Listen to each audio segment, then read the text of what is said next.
শুকুৰবাৰে ৰাজ্যৰ শেহতীয়া পৰিস্থিতিৰ বাবে সংবাদ মাধ্যমক জগৰীয়া কৰিলে মুখ্যমন্ত্ৰী সৰ্বানন্দ সোণোৱালে আৰু তাৰ পাছতেই জৰুৰীকালীন অৱস্থাৰ দৰে সংবাদ কৰ্মীক জেৰা আৰম্ভ অসম আৰক্ষীৰ।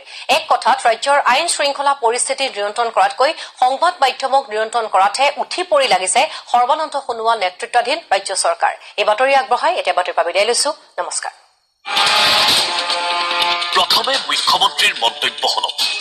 বিশেষভাৱে জগৰীয়া একাংশ দল সংগঠন সংবাদ মাধ্যম ছচিয়েল মিডিয়া শুনিলেনে? ৰাজ্যৰ শেহতীয়াভাৱে অৱনতি ঘটা পৰিস্থিতিৰ বাবে সংবাদ মাধ্যমে হেনো দায়ী। অন্য কোনো নহয়, ৰাজ্যৰ মুখ্যমন্ত্ৰীয়ে নিয়ন্ত্ৰণ কৰিব সংবাদ মাধ্যমক। কিন্তু কিয় সংবাদ মাধ্যমক নিয়ন্ত্ৰণ কৰাৰ কথা ক'লে মুখ্যমন্ত্ৰীয়ে? ৰাইজৰ আশীৰ্বাদ সংবাদ মাধ্যমৰ লগত আছে। আপোনালোকে ভয় নাখাব। বিজেপিৰ ৰঙা চকুক আপোনালোকে কেৰেপ নকৰিব, মুখ্যমন্ত্ৰীৰ ৰঙা চকুক কেৰেপ নকৰিব। অসমৰ ৰাইজৰ আশীৰ্বাদ আপোনালোকৰ লগত আছে। আপোনালোকে অসমৰ শান্তিৰ কাৰণে, উন্নয়নৰ কাৰণে, ভাৰতবৰ্ষৰ ধৰ্ম নিৰপেক্ষতাৰ কাৰণে সংবাদ গোষ্ঠীসমূহক, সাংবাদিক বন্ধুসকলক যুঁজি থাকিবলৈ অনুৰোধ জনাইছো।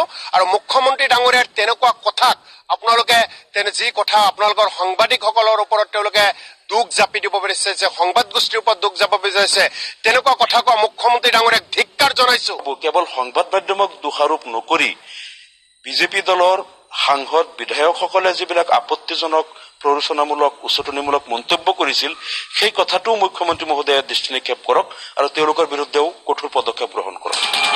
এইবাৰ এই দৃশ্যবোৰলৈ মন কৰক। 1975 চনৰ 25 জুনত তদানীন্তন প্ৰধানমন্ত্ৰী ইন্দিৰা গান্ধীয়ে দেশত জৰুৰী অৱস্থাৰ ঘোষণা কৰিছিল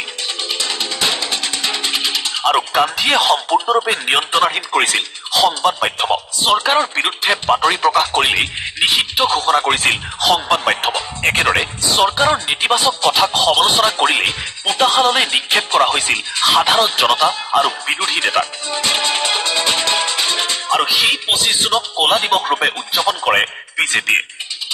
ইন্দিৰা গান্ধীৰ এনে গণতন্ত্ৰ বিৰোধী স্থিতিক সমালোচনা কৰি কলা দিন উদযাপন কৰা বিজেপিৰ মুখ্যমন্ত্ৰীয়ে কিয় সংবাদ মাধ্যমক নিয়ন্ত্ৰণ কৰিব বিচাৰিছে? বিৰোধীয়া মুখ্যমন্ত্ৰীৰ এনে স্থিতিক সমালোচনা কৰাৰ সময়তে সোণোৱালক সুৰক্ষা দিয়াৰ চেষ্টা নুমল মমিনৰ। মুখ্যমন্ত্ৰী ডাঙৰীয়াক কৈ দিয়াৰ পিছত তাৰ ষ্টেটমেণ্ট আমি দিব লাগে বুলি মই নাভাবোঁ। আৰু মই অসমৰ শান্তি সম্প্ৰীতি বজাই ৰখাত সকলো দল সংগঠন, ৰাজনৈতিক দল, বিধায়ক, মন্ত্ৰীৰ লগতে আৰম্ভ কৰি সংবাদ মাধ্যমৰ সকলোৰে দায়িত্ব আছে অসমৰ। আৰু সকলোৱে নিজৰ নিজৰ দায়িত্ব পালন কৰিলে মই ভাবোঁ অসমৰ শান্তি সম্প্ৰীতি আমি অটুট ৰাখিব পাৰিম। কেমেৰা পাৰ্চন মৃন্ময় শৰ্মাৰ সৈতে মৃদু পৱন বৰা ৰিপৰ্ট।